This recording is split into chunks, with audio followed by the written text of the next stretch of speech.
Hello, and welcome to the Men's Humans Rights Discord server. This is the weekly voice chat. We are the semi official server of the Men's Rights subreddit. And this week's topic is empathy, and specifically empathy for men. Now, there's two angles that we want to approach this conversation. We want to look at examples of positive male empathy, but we also want to highlight the empathy gap. And this is a problem that MRAs talk about very frequently, and this is one of, if not the core cause of misandry and the discrimination that men face. The reason why people don't care as much about homeless men. The reason why people don't care as much about men being drafted and sent into war. The reason why people don't care as much about male victims of domestic violence. Feminists might call this patriarchy, but we would say that it is much more complicated than that. Now, it is true that there might be some patriarchal norms ingrained in things like male-only conscription, but I think the proper way to look at this is from an empathetic lens. Notice how, throughout all of history, it has been completely normal to send young men to fight and die against their will, and it's been pretty much unquestioned.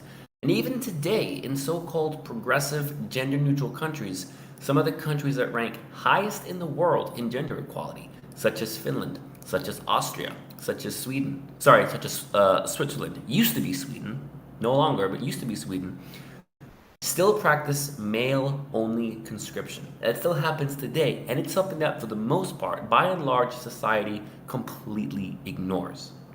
Now, this topic is brought to us this week by our very own M. Painter, and he is going to share some positive examples of male empathy.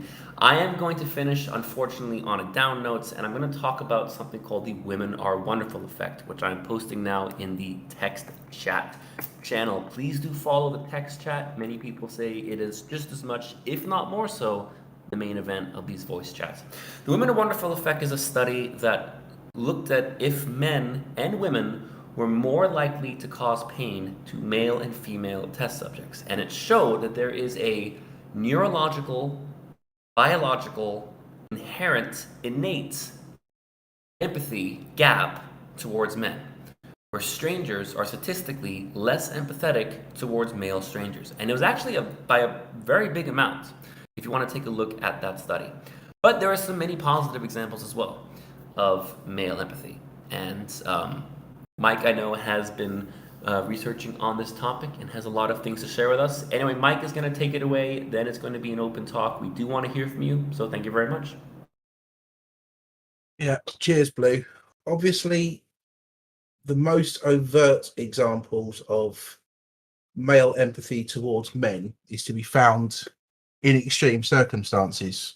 Things such as war, sport in the sporting arena as well, actually. There've been incidents in the past where a player has collapsed on a football pitch or what have you, and everyone has come together where 2 minutes earlier they were kicking lumps out of one another. So although in discussions that we have, there doesn't seem to be an awful lot of male empathy, it is out there. And we have to acknowledge that, and we have to be ready to speak about that. I'm going to give you a couple of examples if I can find the right page in the. There we go. That's what I was looking for. So obviously we'll play those videos in a couple of minutes, but I want to highlight this particular incident for a moment, if I may, if that's actually showing. I hope it is. Right, okay, so it's not actually showing on my screen. So I'll read this for you. Charlie Brown and... Well, hold on, Painter. I didn't realize you were going live. I just need to set up. If you could keep going. Right, okay, yeah, sorry. So the Charlie Brown and Fran Stigler incident happened during December of 1943, so on the run-up to Christmas, funny enough, when a severely damaged B-17 Flying Fortress from the United States Air Force was over enemy territory.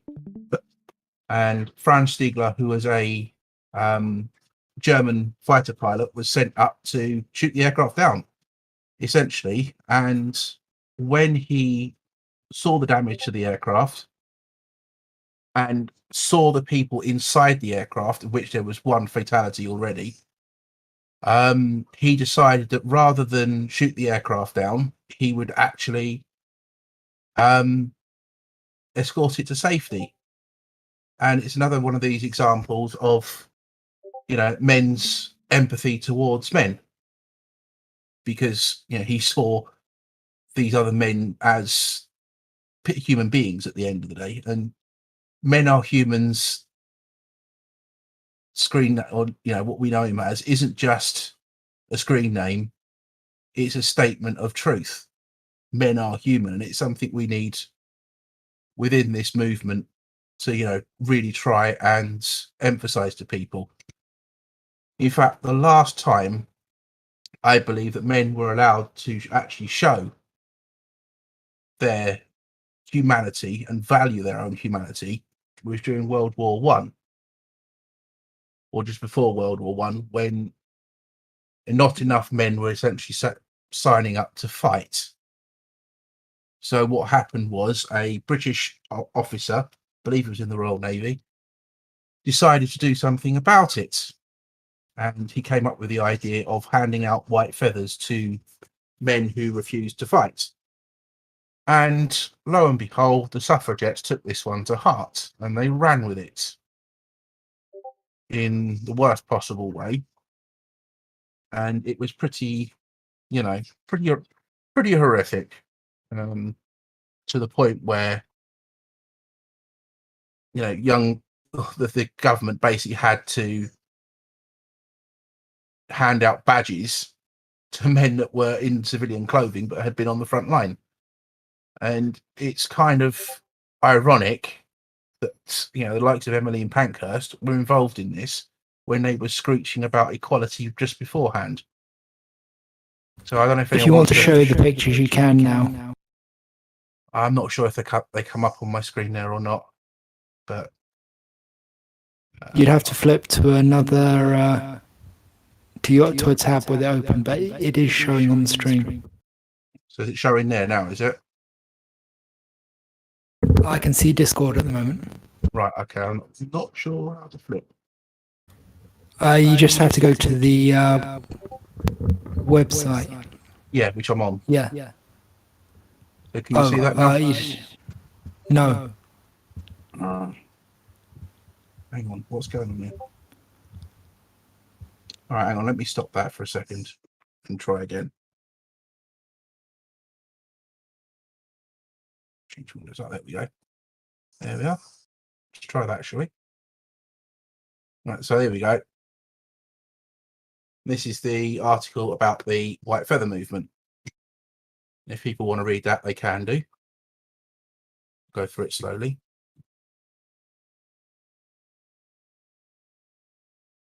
So, yeah, I mean, this was the last time men were really allowed to recognize their own humanity.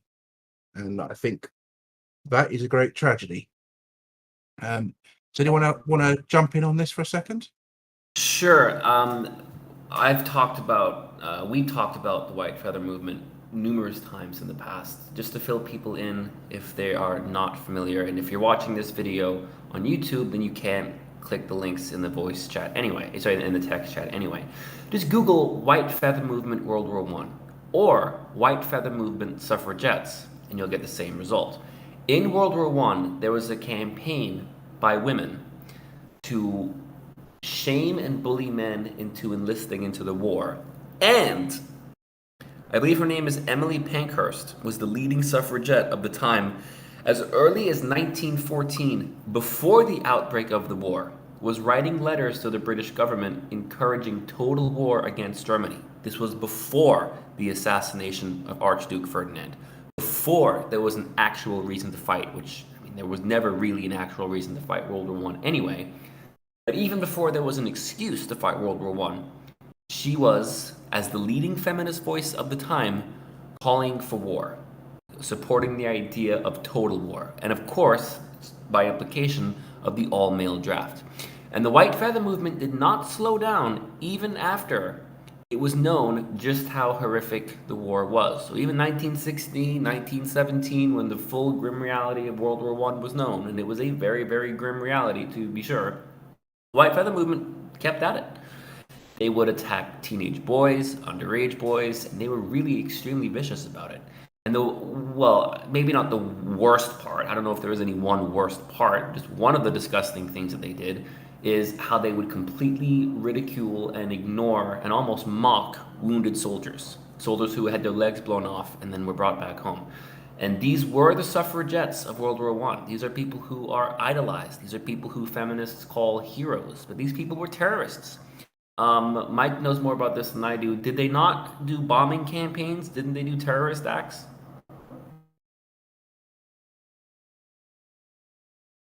They did. They Yeah. did, right? They very much did. They didn't just do bombing campaigns. They tried to bomb Westminster Abbey. They tried to bomb the Bank of England. They put the bomb, I think, by the steps, so it would have blown up in public and killed a lot of people. They have successfully bombed some quite large structures. They've destroyed some completely. They have shown total disregard for human life. One thing that they are moderately famous for doing was walking around this large, I can't remember the name of it, large greenhouse. It's like a tropical greenhouse. And it's basically they think of planted Crystal Palace. bombs as they went. Crystal Palace, it's probably Crystal Palace, yeah. Which isn't there anymore for obvious reasons. And they planted bombs around the outside, following the security guard around. So the security guard actually found one of the bombs on the ground and disarmed it. And then he was almost immediately blown up by some of the other bombs that knocked him over. Didn't kill him, but like broken glass in the face and all that sort of stuff. And later on, they found up on a hilltop, they found a pic laid out with a bottle of champagne overlooking the greenhouse. Wasn't one of the first Herod's bombings because of them as well? That wouldn't surprise us, would it? I know Herod's was bombed like multiple times, Mm. but wasn't one of the first ones because We'll have to have a look. I do know that the feminist movement has a long and entirely unknown history of bombings. If you listen to Erin Pizzi, she'll talk about the Gelignite bombings of fashion boutiques. It is quite shocking what they've gotten away with. And these suffragette bombings were actually taken as grounds not to give women the vote by the then Parliament. So I think it's very, very clear that the suffragettes did not get women the vote. No, it was suffragists who came afterwards, who were working within the political I really system. hate that name scheme. But yeah. You know, they working within the political system rather than against it, which is basically what the suffragettes were doing, essentially. Yeah. Yeah, there are examples of suffragette letter bombs in museums that you can go and see. In fact, you can Google them. I do recommend a book called The Suffragette Bombers. It's very, very, very interesting stuff. And we cite it for a lot of our stuff on suffragettes. It's it turns out the government actually had a really good reason for putting them in jail. Yeah, You- exactly. And you know, just going back to the topic at hand, the last, we say World War One, or the beginning of World War One, was the last time really men were able to recognize their own humanity and not wanting to go to war. You know, which they didn't. There's also something called the Christmas Truce of World War One, which happened in 1914 across various pockets of the Western Front. So for Ypres in Belgium and other places like that. And it was groups of German and British soldiers mainly singing Christmas carols and giving each other Christmas presents on the front line. I mean, I think it's the only time it actually happened during the war, because the commanding officers decided that that wasn't on. They were meant to be fighting one another. And it actually turned out that many of the combatants were moved on because they refused point blank to shoot at one another. So they were forced to go to other areas of the war. And we kind of wonder how things have gotten as bad as they have. And it is simply because when men recognize their own humanity and decide to, yes, they were all part, the early combatants were all part of it, Blue. Because the world has decided that men cannot recognize their own humanity, because when they decide to, they stop fighting, particularly when they're at war. They stand together as one. And, I think it's a tragedy. And we kind of wonder how we got to this place. We got here because of the shaming of men at the start of World War One. Men decided they didn't want any part of that anymore. And this is the situation that we've ended up with. And believe it or not, the White Feather movement attempted a resurgence in the beginning of World War II, and the public very quickly stamped them out. But the fact that it was even attempted after the entirety of World War I was known, after the millions of casualties that I'm sure the UK probably suffered at least 1 million dead, if not close to it, whatever many it was a very high number. The visible wounds that would have been seen everywhere, a whole generation of men. Even after seeing that, it was still attempted a second time. Let's see if I don't know if Wikipedia has a page, but I know there's an article somewhere about it. It's almost worse. Like, the first time is bad enough, but the second time is something even worse about doing it again. Yeah. It also gives a lie to this idea that we're in a patriarchy and men were in charge. I would ask the question, who really had the power in that situation? I can guarantee it wasn't the young men in the trenches, and it wasn't the young men being given white feathers. So, anyone else want to jump in? I do think that Emily Parncast's letter was a naked attempt to try and cull men in the country in order to seize power. But that's just my theory. We'll never know. And but in any case, I do think that something we should really talk about is men's sheds. And we need to talk about men's clubs and men's social groups and men's campfires, because these are places that really focus on this concept of radical male empathy that I think is very appropriate for this. It's idea that men together, when they're on their own, will bond together and become a brotherhood. Yes. And that they will help each other and look after each other.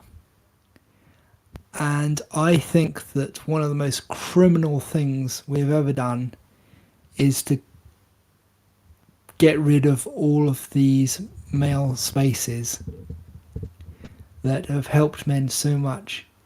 And we've allowed the feminists to bully us into getting rid of them. It wasn't really us that got rid of them, it was them, but society as a whole has allowed the feminists to bully them into getting rid of male social clubs, to the point where there was basically only one left, a very famous one, a few years ago. And I don't know if it's still around, but it was a very old, very famous one. So I think that it's got enough historical backing that it survives. But I think that the men's sheds are a great resurgence of this, and we should really support them if we can. I think my dad is in a similar sort of group. It's funny because Taz and Darkisha can tell you this. I've spoken about men's sheds on many occasions. It is possibly the most important group that we have got going on in the world for men who are in difficult situations with their mental health.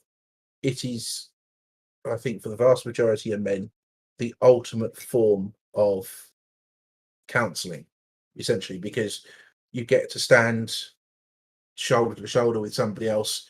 You're doing something practical, whether that be knocking lumps out of a piece of wood, planting flowers, or what have you.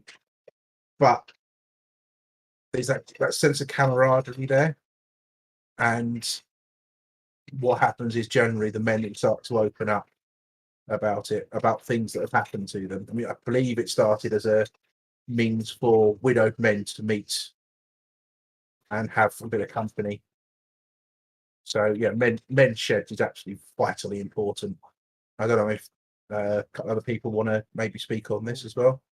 Yeah, I was going to say, like in America, absent things like a men's shed movement, just, in all kinds of, probably on the surface of it, things that look unrelated to, to comradeship among men, they pop up all over the place, right? And, some of them are tolerated and some are encouraged and some are rejected outright. And, looking around outside the U.S. at things like the men's shed movement, which I understand has, quite a lot of activity in the UK to some extent, and also Australia and New Zealand. But, they're, I think one thing that gives them a hard time getting a foothold here is it's specifically, as you said, an activity and comradeship and maybe, even tribalistic movement specifically geared toward, healing men. And it's one thing to say this is a good idea, which it is, but it's something else to, support it, to resource it, to put an effort behind it. And, it does go back to that same old thing of, something ought to be done with men, but, I don't want to be the one to do it. It's the ultimate not in my backyard. But, I've said oftentimes, even on this stream before, that, the social order is approaching a point where we're just running out of other options. The things that get a lot of recommendation, they get a lot of support, and they get a lot of, well, it's about time, are beginning to fail, right? And they're beginning to, not be attractive really to anybody. And so, the kind of panic reaction from the people that, present themselves as experts in mental health are starting to look around at things like men's sheds. And, here in the US, there's Mankind Project and Path to Spirit, things that are alternative of standard therapeutic mental health, support and therapy, treatment. But I would say, that it's like too little, too late. Maybe 30 years ago, had there been a huge push of support for things like Men's Sheds and Mankind Project, and probably things, even a little more, woo-woo type stuff like equine therapy and, like animal therapy might have gone smoothly. But right now, even if everybody buys into it tomorrow, it's going to be a bumpy ride. I mean, I can think of a lot of men, that are suffering that might be so skeptical of even something as straightforward as the men's sheds movement that they, it would take a lot of convincing to even get them to join. The one thing to be suffering and to be in pain and, debilitated from it. But if you've been that way long enough that you really don't believe anything can be done about it, that's a different matter. That's something else. To convince somebody, like even half my age, just a 30-year-old that's, been in the same condition I was in when I was 30, it's like that's all he's ever known, to tell him one day, hey, here's the answer, right? And this will just make you a happy little guy. I don't know if I would have believed it. It's one thing to say that it works. It's something else to be able to prove it. I think that it's more hopeful than you think. At least I hope it is. But I have come to the conclusion that society is being sabotaged. I mean, if you look at it carefully, what have they done? They've removed every institution which supported society, and they've done it very, very, very, very, very directly. They've gone after each and every one very, very specifically. And I feel that this is the point where everyone's suddenly waking up and realizing something that a lot of people should have realized. Well, you say 30 years ago. Yeah, like about 30 years ago. But even like 10 years ago, this sort of stuff was extraordinarily obvious. And I mean, even back in the 70s, it was clear what was starting to happen. But I do think that we can turn it around. The thing we have to do first, though, is end the censorship. I think taking back Twitter has absolutely been a major boon for that. But now we need to start shouting about it from the rooftops. We need to tell men, you need to form up, you need to have your own groups, you need to start asking why they are so keen on men not having their own groups. That's something that we need to be asking people a lot. Why are they so keen on men not getting together and talking? And I think it's very, very obvious why. Okay. Yes, that is a way to go about it. But I think men naturally on their own, even if you tell them they need to start questioning why they don't want men in groups, and you tell them from the rooftop to go into groups, I don't think they're really going to do so right away, because we were just talking about the White Feather campaign.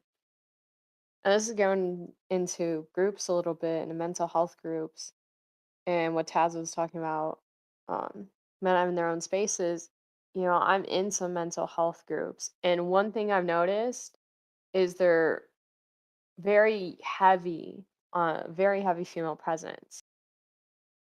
But the problem is the females are asking, "Oh, why aren't men joining?" But then also they're not really making a welcoming space. And when men do join, the way they question men versus women in the mental health field is so different. They're asking what's wrong. It's very supporting. When it comes to men, it's like, "Oh, what was your fault?" That's sort of the tone they get. And that's the tone they sometimes get too about just coming together. And so they're not going to automatically do it because they're going to feel like, well, we've been shamed away from groups, or we've been told, we need to be more inclusive and stuff. They haven't Mm, really been told that it is okay to be just a group of guys once in a while. mm. Except obviously they have spaces sometimes where do that, like parts of gym, um, basketball court area. We all know Yeah. guy friends are getting together there, um, just hanging out together. But for the most part, there's like this shaming factor. I mean, great example.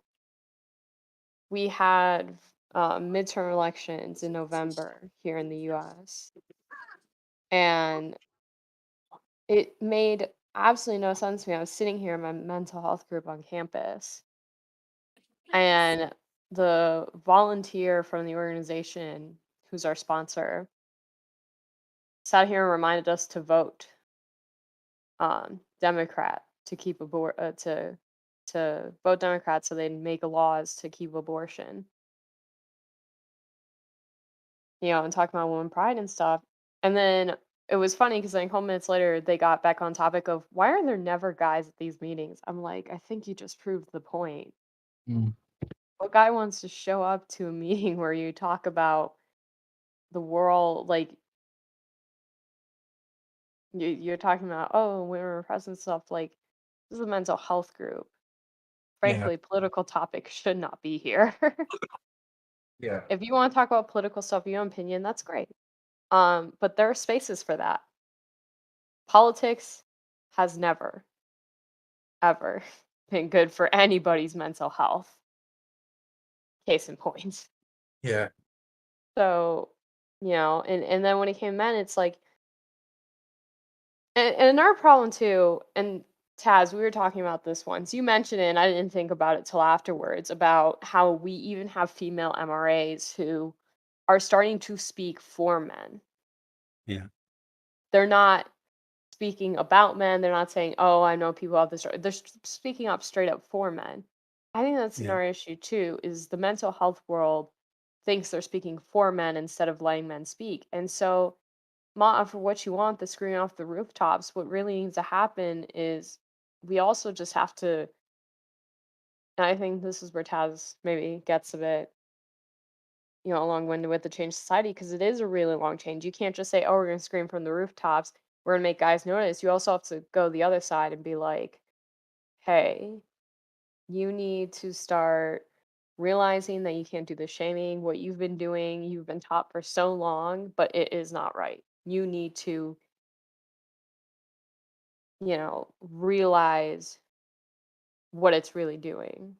Yeah. You sort of need to relearn." Yeah. Yeah. And in fairness, it's not easy to uh, overcome the impulse to speak for us, because there's a lot to say. And I understand, you know, but the truth is, just like what you just demonstrated, it's a lot more effective, and I'm willing to bet more comfortable for you, and really all of the women that I talk to just listen to us, you know. And any woman certainly who has listened to me seems to be a lot clearer when they speak for me. They're what they say is a lot more coherent and has a lot more to do with what is really going on with us. But when they don't, again, I can't really blame them. I mean, from the outside looking in, most ordinary men kind of look like a mess, you know. But at the same time, if they're, if you don't hear the details of that mess, and if you can't see any honor or beauty, and if you can't, feel the pain of it, what exactly are you going to say anyway? It's like what most women will say is what we've heard so many times. Get better, fix yourself, stop being that way. You know, and again, on the surface of it, they're not wrong. But what, you know, until they hear us and until they really do listen, and you know, as you were saying, Painter, that we and Ma, that we are allowed to be heard, then how will they know what they're talking about? You know, for example, very conservative traditionalist women, you know, they speak a lot about us guys, they really do, but to be honest with you, they don't say that much. You know, they don't very often hit the mark. You know, they just say a bunch of stuff about what they think we ought to be allowed to be, that I'm not in any hurry to be. You know, and most guys I know are in no hurry to be that. You know, but again, until they have a chance to really hear us, I can't see them, you know, like changing much. They're just gonna keep saying what they say, just like the feminists do. They never listen to us either. Except, well, very lately they do, but I think that's mostly out of fear of Yeah, everything coming apart. I'd say they've been pretending to listen to us, but it's not out of good faith. It's not re-listening to us. It's trying to manipulate a changing environment. Bring Miss Fanny Adams in on this conversation. She's Yeah. fairly expert on this sort of stuff. Yes, please welcome. Yeah, don't call me an expert. Hello, everybody. Thank you for having me. If you hear my children, I'm very sorry, but it's like just gone 7 a.m. here, so yeah. I just wanted to chime in and round back to the men's sheds if we can, and maybe give an overall, I don't know, idea as to how to navigate the waters moving forwards. So I've heard a lot of people talking about the men's sheds and how it is being overtaken by the feminists. That's not actually entirely true. Yes, they were in Australia anyway. So men's sheds actually exist all around the world. There's 3,000 organizations in 12 different countries that are the men's shed. That does include the US. I think it's known as the Men's Sheds Association in the US, and similar in the UK. But after hearing that, I did do some digging into it, and I did my own research, because obviously I'm that anymore. And I think this is kind of the problem that we're having, and I'll get onto that in a minute. But the men's sheds, predominantly, bar one in Australia, are only allowing men. On the days that they're not there at the men's shed, they do allow women to come in, but it is still very one sex versus one sex, if you know what I mean. Men one day, women the other day. But there is one in which they call a community shed, which allows women. Now, whether that is because feminists stamped their feet and got their own way, that could be a reason. But it's certainly not this massive wave of feminists has taken over the men's sheds. That's just simply not happening. And so that kind of leads me into what I'm going to say next, which is saying such things like that devolves us into being the same as the radical femmes. And that's why you won't make headway in not having the integrity and the truth behind you. Yes, there could have been a men's shed or some men's sheds which were working to allow women. But if you actually read on the association's website, they say that it has to be basically a majority vote, and it's only done so in the local community. It's not something which is delivered top down to the rest of the sheds.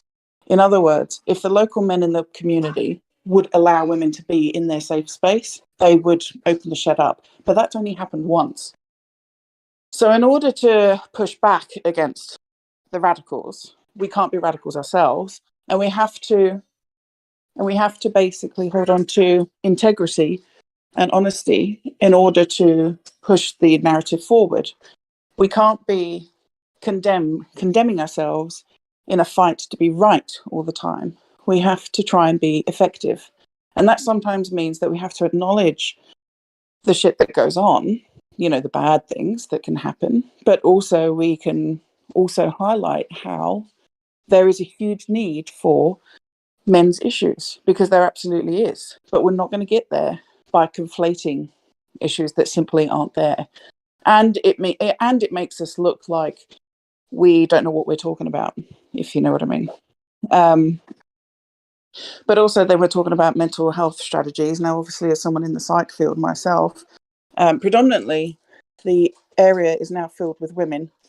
And I had the misfortune yesterday of going on TikTok and coming up against a PhD social psychology student who is very much into gender studies and who is basically using the field to perpetuate the narrative that all men are bad, everything is patriarchy, and it's ridiculous nonsense. So this is what we have now in the psych field. We have it being 80 to 90% women. We have women using gender studies and female studies as a weapon, not a shield. And basically, they're pretending to sit behind being professional whilst trying to be right. And it's not effective, and it's not helping anyone. It's not helping women, and it's certainly not helping men. And in the men's space, we don't have the men there in the men's space to deal with men's issues effectively in therapy. Instead, what we're trying to do is we're trying to heal men how we would heal women.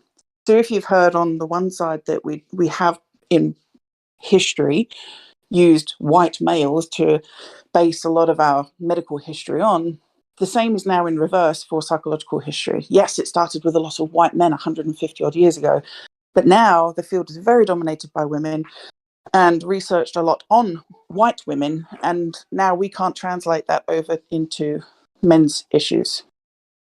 And then we also have the fact that therapy just may not be suitable for men in general. So we're going to have to fight that war too. So me, for example, it wouldn't bother me if a man came to me and I said to him, well, maybe you just need to go and pay someone to go and sit with in terms of like have a hug. Or some men like to, go to a sex worker, for example. There are lots of different ways in which men need help, but we're not doing it effectively by trying to push each other into square pegs into round holes, is what I'm trying to say. We are two very different and distinct beings, but we aren't going to get anywhere if we can't hold on to our integrity and honesty. So that's just my 2 cents. And it's all accurate from my experience. One thing you mentioned about the effectiveness of mental health for men in general, and the avenues available. I've been through a lot of different kinds of treatments and therapies and so forth. Finally, really very much by accident, I found an effective combination, but it was by accident. I tell the practitioners that support me often that, let's just be honest about it. This was, blind, stupid luck that it worked out this way. And I say that when, they encourage me to be a model of successful mental health support. I have to tell them I can't be the model. For one thing, I fell into it. I can't draw a map, right? For another thing, what works for me, frankly, doesn't work very well for most men. Just again, by circumstance, I was able to get well using the same methodologies as most women use. Talk therapy, being asked, how do I feel, and being able to articulate it. Fact of the matter is, not every guy is really good at pinpointing and expressing, the kinds of feelings that, if they don't express them, bad things happen, but even something as simple as a men's shed, is really clear and straightforward expression just by being there and participating and being a part of, this is how men speak, right? And if they're not allowed to speak, they go quiet. And again, then bad things happen. That's not, any failing on their part. that's just the way things work. You know, and like I said, it's even the pretty renegade and you know, male honest therapists that support me, and there are a few. I still have to convince them, you know, don't tell everybody to, you know, do it the way I did. Because for one thing, it'll probably kill them. For another thing, if it doesn't, you know, they may end up wishing it did. You know, this is, I tell them all the time, this is good what you do, but you've got to be careful. You know, and you got to let me be careful too. You know, because part of therapy, at least for what is wrong with me, is supporting others. So you know, there's a lot of different ways I can support others. There's only a few that work, and again, the rest are, you know, dangerous. So I don't know. You know, I don't know if that's some kind of you know, what would you call it? Feminist plot to keep men mentally unstable. You know, I don't know if I buy that, but at the same I would- time, you know, it seems that part of it seems more like incompetence than malice to me. They don't do what's right because they don't know how. It wasn't I'd meant to say be it agreement. depends. Sorry, I've only just realised you would have taken that as agreement. No, Mind if I put my 2 carry cents on. in?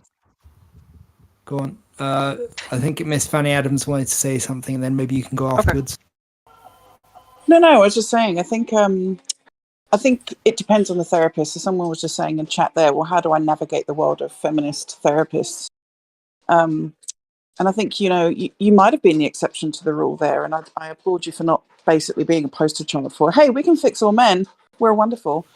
But I think genuinely you need to look at the therapist's qualifications or the specialities that they are involved in before you engage in these therapists. Like, for example, I'm in the field. I'm not the only one in the field. I know several who agree with me, especially actually in more recent times in my learning sphere. There was a time, I'd say, even up to two odd years ago, where it was very, very feminist leaning. They were trying to teach us about the wage gap. You know, they were trying to teach us how women are still oppressed in the West. And I basically was like, nah, I'll take my money back and go to a different institution if you force this shit on me, kind of thing. Excuse me, language. I'm Australian. Anyway, but yeah, you can look at what specialities they bring to the table, and you can also look at where they studied as well before you engage in their therapy. And from there, you can get a good view as to what kind of therapy you're going to get. I've had it myself. I've had a therapist that I got on really, really well with, I think, for about a year or so, until I think she got comfortable with me. And then she kind of let her guard down a little bit. And she was just basically like, all men are misogynists. And, oh, yeah, like men are just so incompetent. And I was like, and now we've ended our therapeutic alliance. Thank you very much. So you can even have a really great rapport with someone for a long time until like they kind of let their guard down. So it is a minefield. And I don't think that's necessarily specifically a gender thing. I think that's the fault of therapists, really, and the whole sphere of how we're trained as well. I wouldn't say necessarily now with the institution I'm at. I'm at a pretty good institution now, and that there's not the same level of that kind of indoctrination. I would say at the lowest ranked institution I was at, there certainly was that. So maybe that's a thing. I don't know. But yeah, it's certainly a minefield for men to try and get therapy, and it's not going to get better, because obviously the amount of women that are coming through the field is huge, because we know that men are dropping out of education, which is a massive problem, and we know that they're not taking on the roles that help people either. So, you know, this whole issue is not just at the surface level; it's insidious through so many different types of levels too.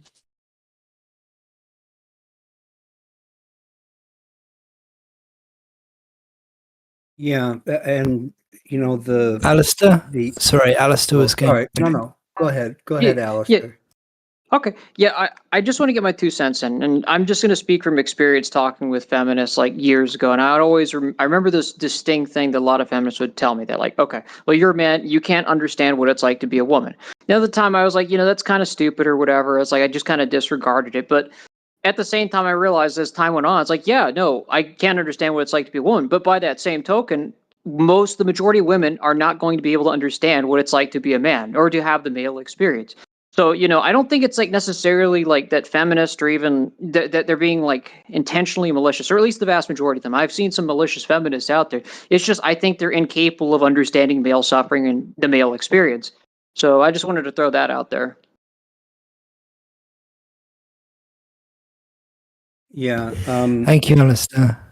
Before you leap in, Taz, I Yeah. just wanted to go back to what Miss Fanny Adams was saying about she threatened to leave, and I think she said it was successful in getting them to back down.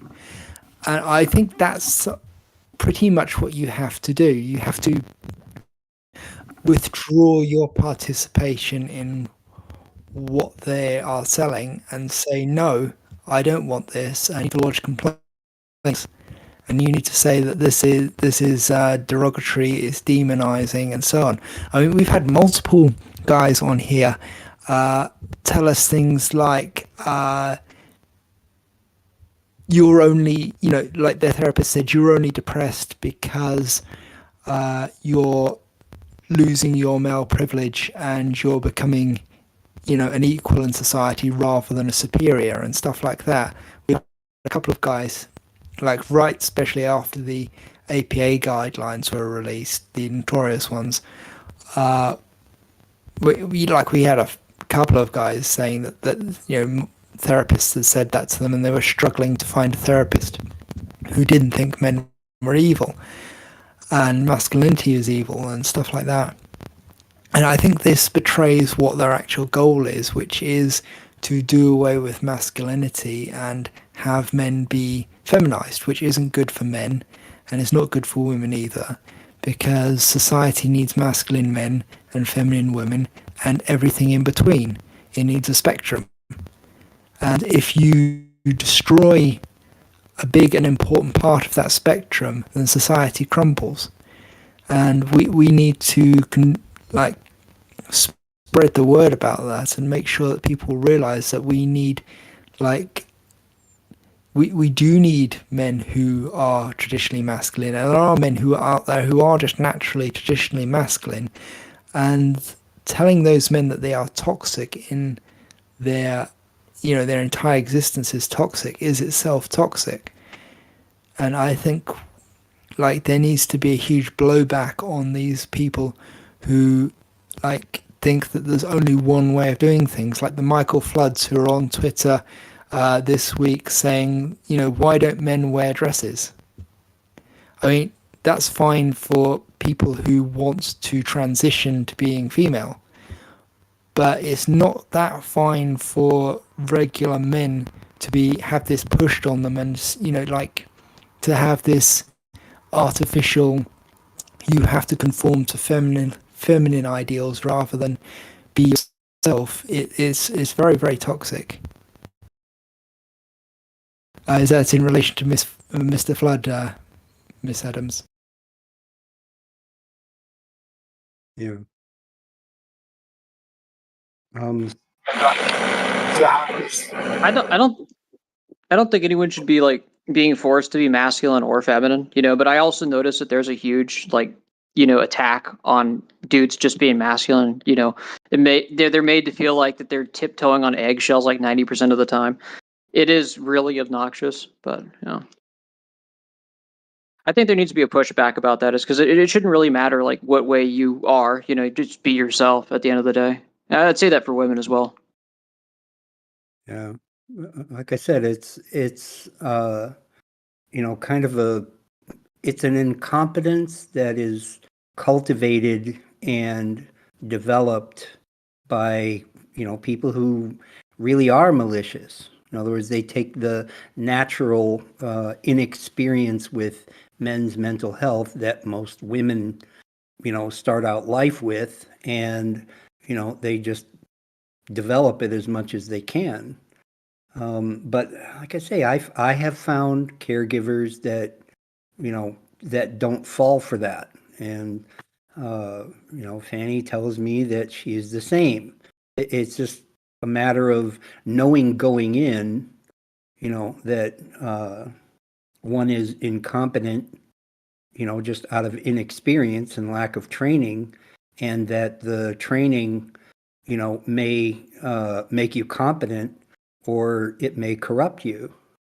And like I say, these people that take care of me, they long ago figured that out. One of the most comforting things that my primary therapist ever did for me was that she reminded me that she doesn't have, my experience. And she said, it's just because I've never been a man, and she was right.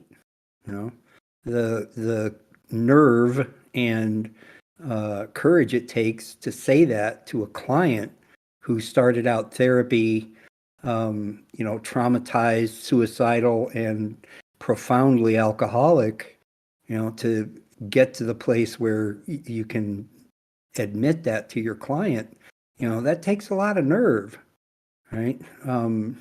But she did it, and it meant the world to me,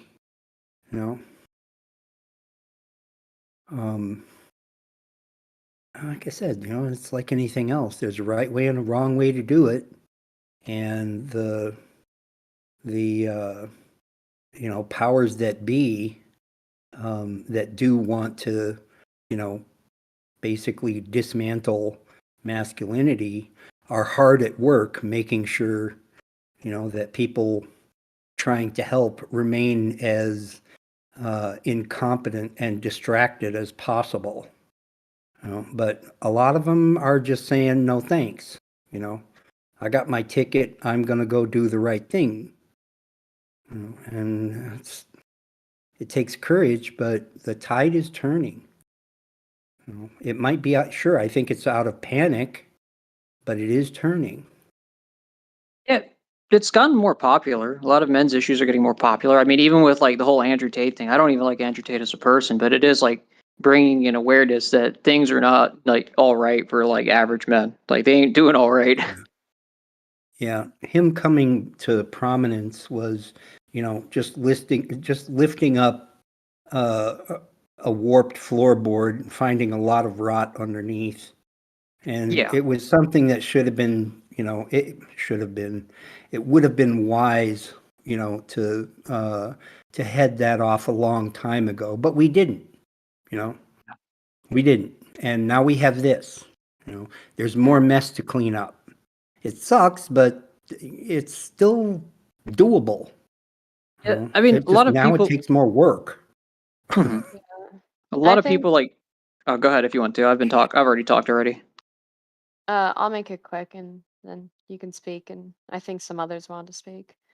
But I think my 2 cents I'll add into it is the thing with Andrew Tate that's really hard is he did finally bring up the issues, and we're starting to see people wake up. But I think the hard part about it, though, is even though people are starting to realize that the average men need help, they don't really know how. And even more so, they they don't really know how to configure things to help men, and they don't know how not to. I think the best way I can put this is, when we're working in support fields or we're supporting someone, some of the hardest things is when they say they feel like males, when males come and they say they can't trust the mental health field, they're too scared to try and find psychiatrists because they think every person they're going to run to is going to try and brainwash like feminism into them. Or they're talking how they're scared they're going to be shamed, and Andrew Tate was absolutely, to say it outright, his mental health agenda is deplorable because he believes in just manning up. And that's not the way you can go about it either. But on the other hand, we've been saying that for so long that although people are waking up, it's the process of, okay, well, we don't want, now that you've gotten your medicine given back to you in the form of Andrew Tate, what are you going to do about it? How are you going to make it so that men stop fearing finding help? Because that's probably one of the hardest things we have. Even on the support team that we have on the server, one of our biggest issues is we have so many people who come to us, and we try our best to mention different types of therapy and see where we can help them. The majority of them, it's the same thing. Oh, what if they try to brainwash me? What if they shame me? What if I just come out even worse? And all you can really do is sit there and tell them, look out for the signs. But yeah, go ahead, Alistair. All right. Yeah, no, I remember watching a video of Andrew Tate. He was talking with Aiden Ross, and because it's just kind of fascinated me how, like, everyone's talking about the manosphere, the red pill, MRA groups nowadays. I mean, there are massive distinctions between all those groups. But the video was him talking to Aiden Ross, and he was telling Aiden that, you can't be an ordinary man anymore. You have to be a part of the top 10%. Otherwise, you will never be respected. You'll never be loved as a person.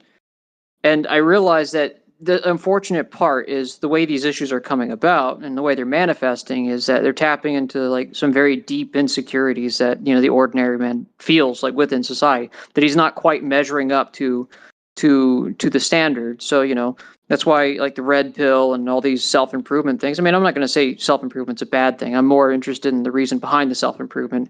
The fact that a lot of young men, particularly, is because I've been following some of these servers, feel like they can't have value as human beings unless if they go on this like altar of hypermasculinity. One of the things I do disagree with probably the most is that this isn't a crisis of masculinity. It's just a lack of dignity and respect for ordinary men in society.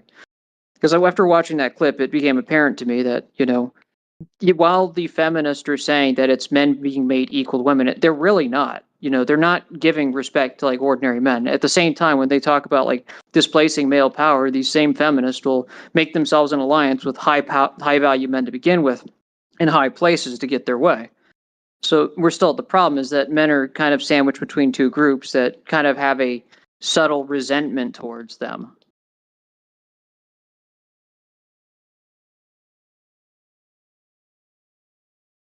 One thing I would like to pick up on is the idea that Tate is in some way bad for feminism. They chose him specifically to highlight him because they knew they could use him to say, look, he is a misogynist. He is the minute of hate. He'll be there and gone, but he's managed opposition. He is they're using him specifically because he is someone they can fit into their ideology as a hater who they can then use as proof that all MRAs are bad and evil and stuff like that. And in fact, Tate doesn't represent MRAs at all. He's just his own thing, really.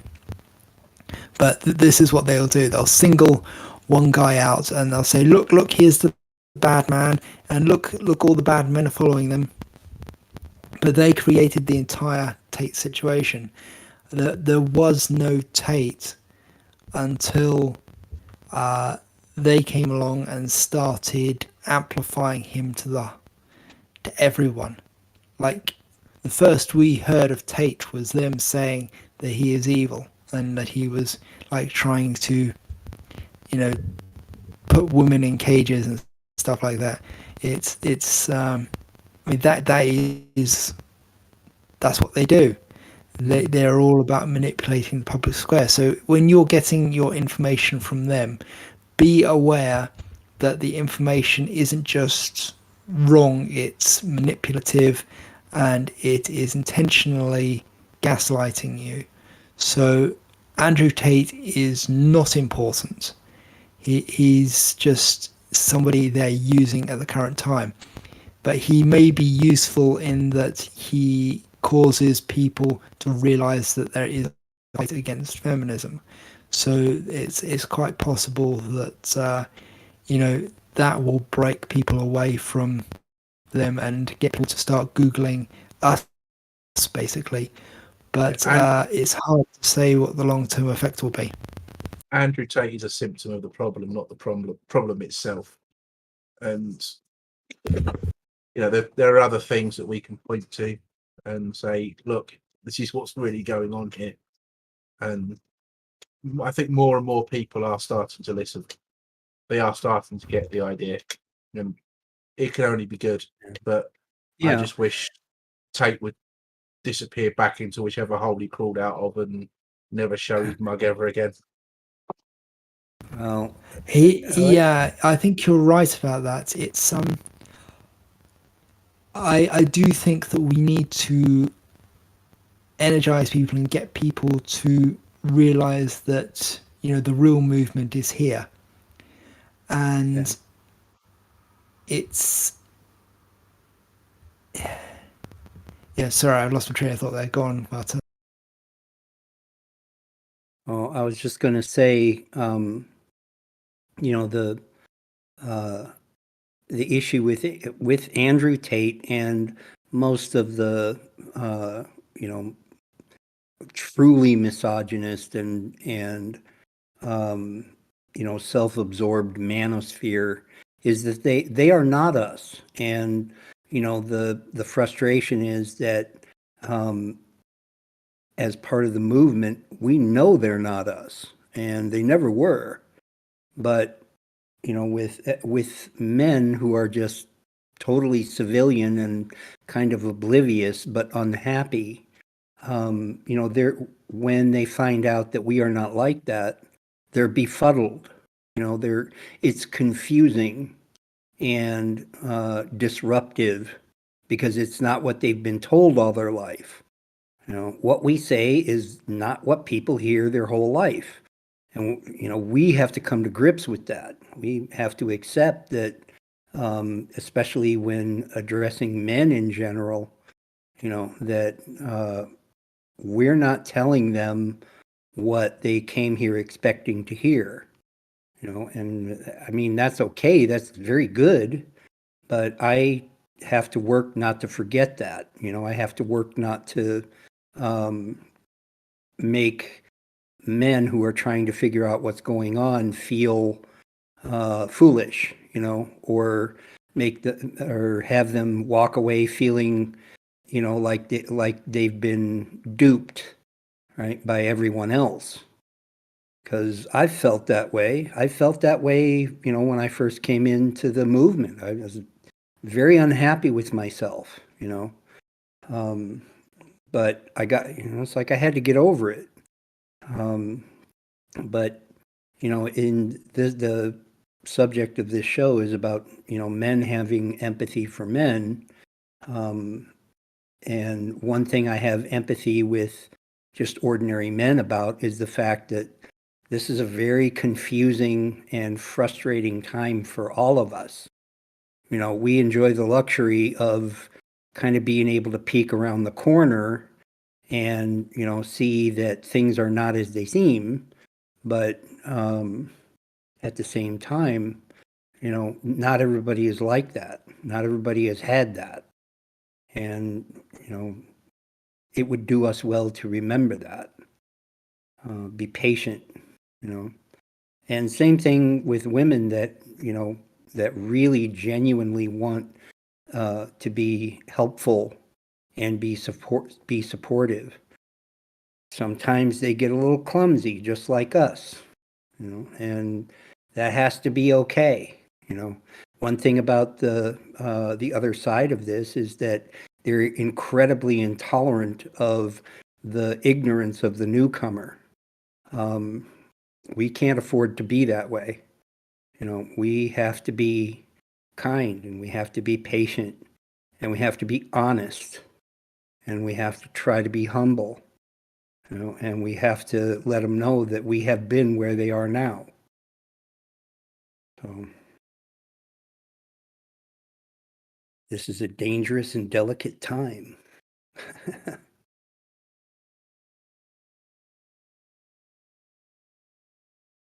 Well, I will say this is one of the best attended meetings we've had in a very, very long time. So I hope that this keeps up, and I hope that people do keep coming.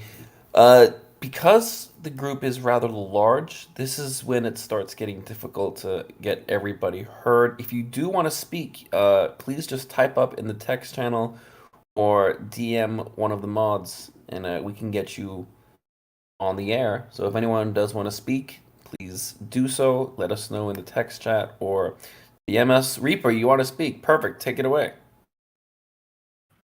Hello, so it's my first time joining this server stream, but like I have been here for like 6 months, I guess.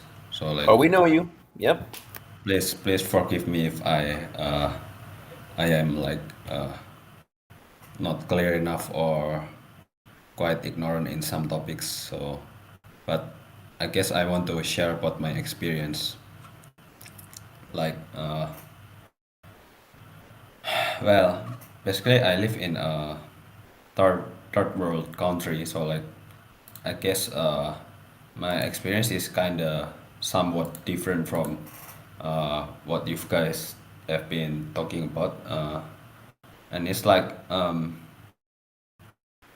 in here feminist influence is not actually that that deep actually. So like I see like some kind of problem for maybe quote unquote Eastern people like Asian people to join in on the men's rights movement, because like they don't really relate with the feminist movement, even though the problem of male suffering still exists, but the influence of the feminist movement is not that deep in the Eastern culture here. So like what are we supposed to do with that? Like okay, like some kind of problem with feminism is like very relatable for Western people, but like for the average Eastern man, like it's not that relatable at all. So like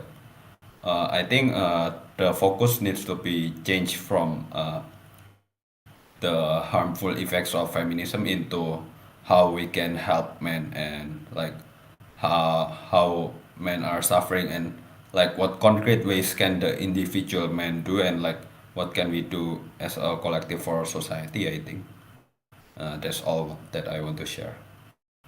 If you don't mind, and you don't have to answer if you don't want to, can I ask what country specifically you're from? I'm from Indonesia. Okay, very cool. I think you're the only Indonesian that I'm aware of thus far, so it's interesting to hear from you. Thank you. Yeah, Okay. thank you for sharing, Reaper. And it'd be great if we could hear you talk in the future. As Blue said, if you guys ever want to speak, DM us, say it in the chat. You know, we'll get you your time because we know things get a little pushy and aggressive. And we'll be honest, us mods, we're not innocent when it comes to getting that way when talking. But it's great having you all here. Love seeing that we have so many people this time. Of course, we are always here every Saturday, 1:30 Central Time, 2:30 Eastern Time, which is 7:30 UK time. We love hearing what you guys have to say. If you ever have a topic recommendation, we do take your topics and we consider them and we try to find resources on them and make them something we do on this chat. So if you ever have a recommendation, message Blue Orange, M Painter, Men Are Human, or myself. But until then, we'll see you all next week.